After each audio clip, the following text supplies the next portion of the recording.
Hi, I'm Will from Dragon Capital. Thank you for joining us here today in Saigon. I'm here with my friend Tung, our chief economist, and we're going to have a conversation about the economy. Yeah, sure, Will. So Tung, 8.01% GDP growth last year. It's an incredible number. What do you make of it? Yeah, so Will, if you look back at the beginning of 2025, right, when we set the target to grow above 8%, I think there was a decent amount of doubt whether or not the government can achieve it. Now we are at the end of the year, and so obviously the government has delivered, or the country has delivered what it set out to do. So 8.02% for the full year of 2025.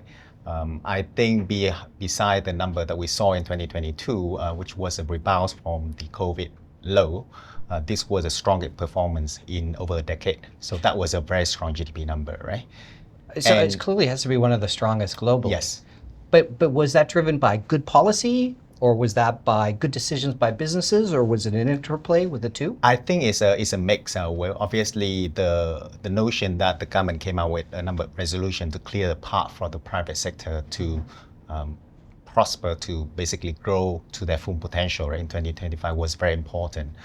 But also was the fact that if you look at various numbers, if you look at the entire growth of the economy was very much broad-based right at the end of the year. Manufacturing led the way, 9.2%, very impressive. You have industrial production that remained robust. Then you have business sentiment stay firmly in expansion territory. Actually, if you look at the PMI report by S&P, right, business confidence at a 21-month high. So that showed that on the supply side, businesses are a lot more confident about the future outlook and continue to expand their production, right? Then if you look on the demand side, demand has strengthened, obviously, and especially on the service sector. So one of the key points that I normally look at is the international tourism, because that does two things. One is that it proves the services in Vietnam domestically are doing well, and secondly is it sort of like reaffirming the attractiveness of Vietnam as an incoming economy, right? So this year, 21 million visitors from overseas, record high, impressive. And then one of the key things that people have been talking about 2025 is investment. Now, in order to provide that incentive for the private sector to invest heavily, right? I think it's naturally for the public sector to lead the way. And we saw that in 2025, public investment accelerated sharply towards the year end, right? And we hit the new record high as well. And in addition to that, we have a FDI, foreign direct investment, at 5-year high. So that together with, if you remember, Will, the tariff noise in April, right? That carry on until I think July. So that number really reinforced Vietnam's positions on the global supply chains, right? Interesting. Hold on, if I may just stop you there for a second, Tung. Just putting together a few things. Yeah. So, as you say, the noise in April, Liberation Day, a very bleak moment in Vietnam and in Vietnamese equity markets. Absolutely. But then by the end of the year, business confidence at a 21-month high, according to S&P. The public sector leading the way, the private sector responding, manufacturing. What brings that all together? Is it the FDI and export elements of the economy? Or is it really what we've been waiting for, or hoping for a while in terms of that shift to domestic consumption? Yeah, so I think the intention from the government this year has really been the driver behind how the economy has been glowing for the entire year, right? The private sector, when they are sort of like free up from all the chains that have holding them back in the past, I would say 3 to 4 years. This year, a lot of things have happened to allow them to be more flexible and continue their growth, as they should have in the past year, but could not, right? So a few things you can see: the number of reforms that we have, the number of bureaucracy or bureaucratic problems that are reduced or have been reduced. So one of the things that I think a lot of investors, when we spoke to, they are really impressed with the speed that we reduced the number of provinces from 63 to 34, and also the ministry as well, right? In just 6 months. That is unprecedented. I think not only at corporation level, but also country level as well. And if you read the news for the past few days, right, you saw that in addition to what the government would like to do for the private sector, so for them to grow to their full potential, right, they also refocus on the state-owned enterprises as well, the public sector. So in the past, the SOE tend to do things that the private sector do not touch, right? So just fill in the gap. But with the Resolution 79, it's no longer the case. So the public sector, the SOE, now also embrace the importance to deliver the economic growth together with the private sector. And in order to do that, there are very specific measurements in the Resolution 79. For example, we want to have a number of companies in the top 500 not only in the region, but also in the world by a number by a certain date, right? Yeah. And increase the efficiencies of the SOE as well. So I'm quite excited about all those changes because That's that basically just drive the entire economy going forward. A bit speculative, Yeah. but maybe to try and put this into context, it sounds almost like there's two economic models here. One is very much the Korean style of chaebols, Yeah. of building up national Yeah. champions. The other more Singaporean style, where the public sector is held commercially accountable and run with private sector levels of discipline and efficiency. Right. It sounds like there's a little bit of both coming together. Yeah. How would you look at that, Tung? And how would those two interplay? Yeah, so I always say that the good thing for us, or the more advantage for us, is that we have history to support us, right? So We're good students in Vietnam, exactly. right? I mean, we learn from the history, right? So there are a number of comparisons. Compare with China from 1993, Yeah. with the economic reform. You look at Singapore, you look at Taiwan, you look at Korea, Yeah. Even Thailand, right? You Yeah, saw some similarity with what Vietnam is doing at the moment. I don't think Vietnam is following exactly one model, right? No, But we indeed. pick the best. And I think in the context of Vietnam, where in contrast to some beliefs from outsider, we are very much an open economy, right? So prices are driven by supply and demand for most of stuff, right? But we also want to have that control from the government to basically regulate and make sure that the economy is not growing too hot and we run into bubbles and things like that.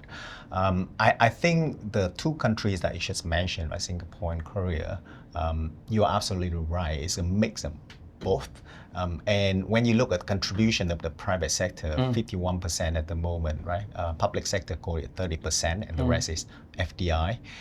We want to grow the private sector to 55 to 60%. Not significant. Yeah, but the important thing is that the SOE is going to remain as an important part of the economy, right? So it is going to build the foundation for the private sector to lift up the foundations, and I think that's the perfect model for Vietnam as of now, just because of the contribution of different sector in the economy.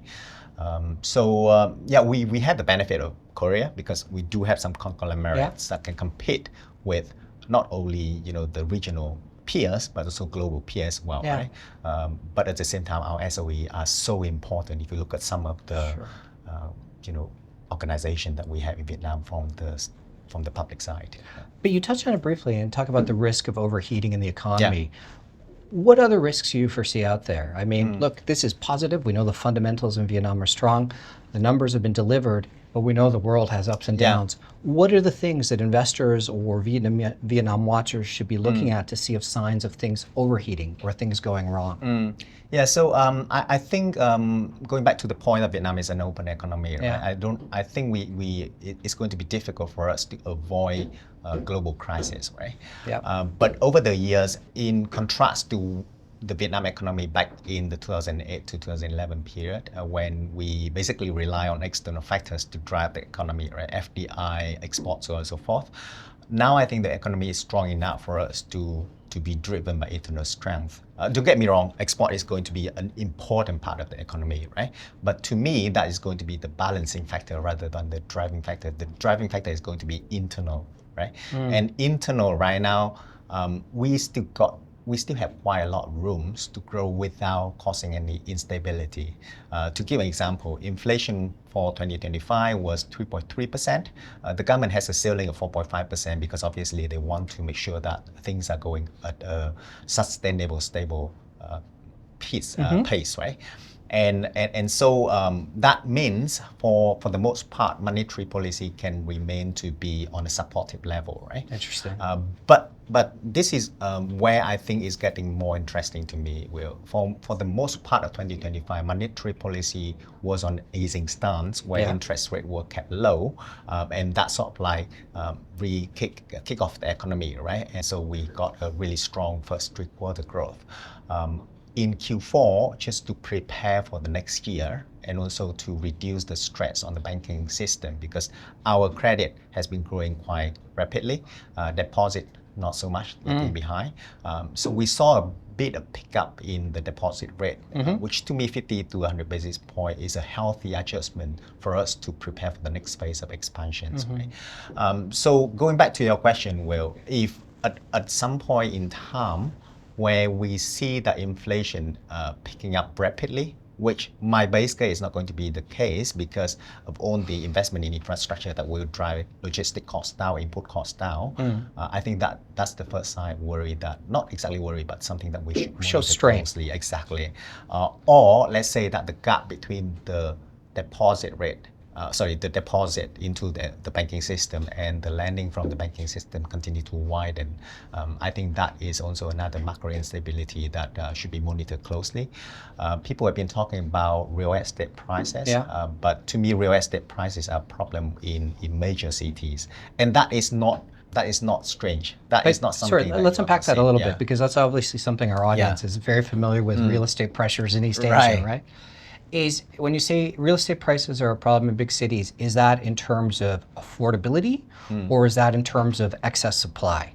I think in the big city is more the lack of supply. It's a lack of supply, so it's affordability. Yes, exactly.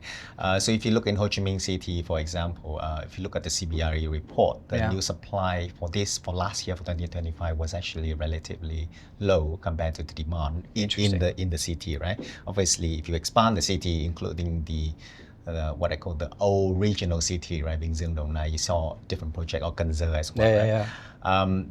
The prices for those parts have not really increased by a lot, right?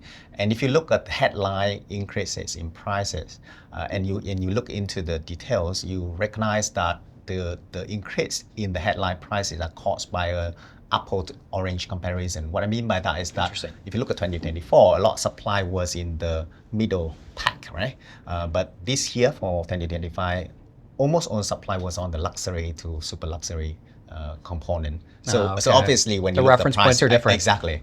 Now, but that remains to be a problem, because not a problem, but something to watch out for, because as you know, for Asian culture, right, owning a property is a big thing, and it's part of the wealth system as well. If you see your properties going up in prices, you tend to feel good about your wealth. You tend to spend more, right? So I think the important thing is that we want to keep a stable increase in prices. We don't want prices to go up too fast, right? Because that may lead to bubbles, as we saw in the US in 2007, 2008. But at the same time, I think we want to make sure that prices of house and prices of new properties are going to increase at a sustainable prices, right? Sustainable pace, so that people feel the wealth effect, just like the GDP increase in the economy. So look, I think there's a few things there we can pull together and actually just turn to our core topic, or our closing topic here, of equity prices. So one, the growth in the economy, growth in the real economy. Is that what has driven the spectacular returns in the Vietnamese market last year?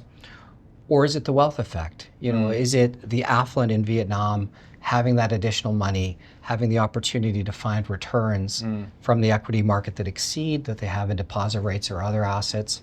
And when, I guess, related, when do we see that broadening to the great, big, growing middle class, and for them to embrace equity? Because the thing we do know is that the Vietnamese equity markets over the past 10 years have gone from being really driven by foreign institutional flows to now, 92% domestic retail. Right, and that retail flow tends to be very short dated. And I know I've thrown a lot of things on the table for you there, my friend, but maybe we could work through our way through those one by one, in terms of, starting with the role that confidence the corporates have had and the performance has led through to equity prices. Yeah, sure. So I think if you talk about the economy and equity, I just want to tackle one point in particular. Sure, please. Is that equity last year performed really well, 40% for 2025, right? But if you look at the period from 2022 to 2025, it was actually challenging, right? Yeah, it was. For the equity market. It was very difficult. Yeah. Even though 2022, exactly, 2023, very even difficult. though GDP was still okay. Yeah. It's not 8%, but if you look at 2024, 7.1%, in the year before that, 5 to 6%, right? Growth rates would be envious at any points in the West, right? Yeah, exactly. And equity market either went down or you sideways Yeah. until this year, right? So I think this year is somewhat of a recovery. Obviously, people look at year to date mainly, and they forgot that we had really tough 3 years, right? So is there some element of mean reversion there? I would say so personally. Okay. Well, I mean, if you look at numbers, indicators like PE, if you look at the earning per share that we project for 2025 and also for 2026, the future, the picture is still quite positive, right, for the equity market. And you touch on the point about retail versus institution, right? So you know that we got an upgrade in status from FTSE, but the actual implementation is not until September next year, right? Yeah. And so the institutional flow last year was record outflow, right? Almost 5 billion, 4.8 billion to 5 billion. Of foreign institutional outflow. Yes. Okay. And this year we are hoping, we are seeing some sign already, but still early to say anything conclusively. But I think we are seeing the sign, and with the inclusion, the actual implementation in September next year, I think we should see some inflow from foreign investors going into the country.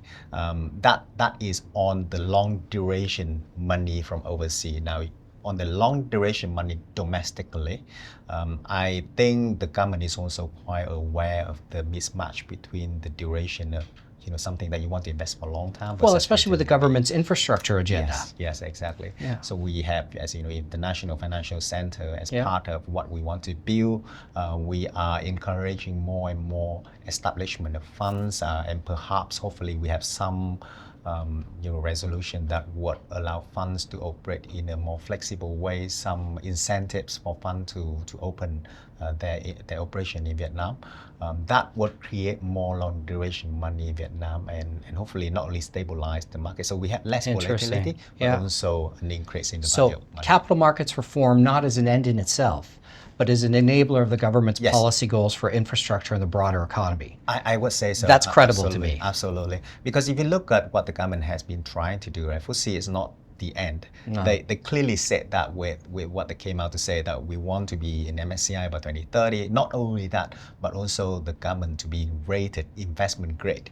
I think that's a big thing to me, Will, because that is a clearly testimony that the government really wants to make sure that not only the real economy, but also the financial economy is going to do well as well, right? Yeah. Okay, so then just to round off on equity prices then, the dynamics that's driving the market right now, is it the recovery? Is it the mean reversion plus the policy that's unlocking confidence and a trickle down of corporate growth? Or is it wealth moving into equity from other asset classes? How do you see the balance between those two? It's an interesting question, Will. Personally, I would view this as an effect of the GDP of the economy trickling down into the equity market. That it has a medium in between, which is obviously corporate earnings are getting better and better as well, right? The re-rating of the equity, or basically part of that, wealth coming back to equity, is also visible in the measurement I mentioned to you, PE, right? We compare the PE of Vietnam on its own, on 5-year, 10-year historical average. I think it's still on the relatively cheaper side. Well, especially for the earnings growth. Yes, exactly. So I think as long as the economy continues to do well, that will create more and more earnings for the corporates. And then we look at the long-term horizon, we know that if that is the case, then from point A to point B, right? As our CEO, Dr. Tung, usually mentioned, we know the way. Yeah. Then it's just a matter of how to navigate. What are the steps to take? The way, right? I think I have a strong view that with what the government is intending to do, what they have set out to do, at least from the early of 2025 until now, the economy is going to grow well into the GDP, and that will translate into the corporate earnings to do well in the next few years or so, at least. Then with the re-rating of the economy, the equity market, together with inclusion in FTSE and the bigger inclusion in MSCI, hopefully, in the next few years, equity market get a long way to go. So, provided we monitor closely some of the factors that you highlighted around the economy and watch the implementation of policy, we really are at a point in time where we could see quite significant structural changes to Vietnamese equity, both in terms of what's coming from the bottom up, from the growth of the economy and corporate earnings, but also in terms of structurally the size of the addressable market, in terms of capital markets reform facilitating more investors, and especially more investors of potentially longer tenures coming into the marketplace. Yeah. Very I interesting. think you really hit the nail on the point, Will, because if you look back at China, right? I think it was quite clear that China really grew the economy from the real economy perspective, opened the economy with the W inclusion in 1995, completing in 2001. And after that, they really focused on making sure that they have a sustainable, stable, and resilient financial economy, right, to support the real economy. De-risk the economy. Exactly, because you saw in your Shanghai exchange, all sort of thing, right? And that will lead to the point when your economy becomes so strong with the financial flows to be also resilient, that you become an anchoring point or a cornerstone of the entire global economy, right? I think that's really the goal that we want to go to, because then your currency also becomes stronger, and you don't really have a lot of worries anymore, because right now we still want to make sure that our currency are coming back to the point where it's stable, right? That we don't have to worry about. Although the dong's been weak this year, how are you? Perhaps a point to close out upon. How are you feeling about the dong? It has been, and in my personal view, in my personal opinion, driven by a few main factors, right? Obviously, we still have that gold arbitrage gap, right? That leads to the pressure on the Vietnam versus US dollar. Which goes back to how Vietnamese people store their wealth, right? Yeah, well, yes, it's a traditional. It's wealth decisions, right? The muscle memory is strong for that. Exactly. But with the resolution coming out to say that we are going to have hopefully more supply of gold into the economy, gold trading platforms and so forth, that gold arbitrage gap will close. Okay, so reducing the pressure on the dong and the black market. Which is what you have seen in sort of like near the end of Q4, right? When the interbank FX also decreased. Sorry, not the interbank, the black market FX decreased closer to the interbank FX, right? The second one, which I think is really perhaps the key driver, is the interest gap between US dollar and Vietnam dong. Absolutely. Right? And that led to a few channels where dollar just flow out of the economy, right? For example, FDI, they make earnings, they may repatriate it back to their US dollar denominations, and then to earn the benefit of that gap, right? That positive gap. So with Fed is now firmly on the cutting cycle, we saw that gap closing, and we saw the pressure also going down as well. Actually, since September, seeing Powell deliver his speech in Jackson Hole, and then we got that non-farm payroll number came out for September to be quite weak. If you look at the FX on the official channel, right, it has remained really stable. And that's the sign to me. That's important. So in 2026, my view is that we may still see some pressure because of arbitrage and so on and so forth. Perhaps, for the Q1, Q2, first half of the year. From the second half, we should see stabilization of the Vietnam dong. Very interesting. And that should be positive from the overseas investor point of view. Great. Well, thank you very much for joining us today. Tung, any final last word, any mic drop moment you want to share with our friends here today? I'm going to reemphasize what I said before. Well, you have to set a goal that is high enough, not impossible, but attainable, so that you can go for that goal. And 10% GDP growth for me is that goal for 2026. And I really think that with that double-digit growth, right, equity market is going to flourish. Okay, great. Thank you very much, Tung. No worries. Thank you very much, everyone, for joining us today. Thank you.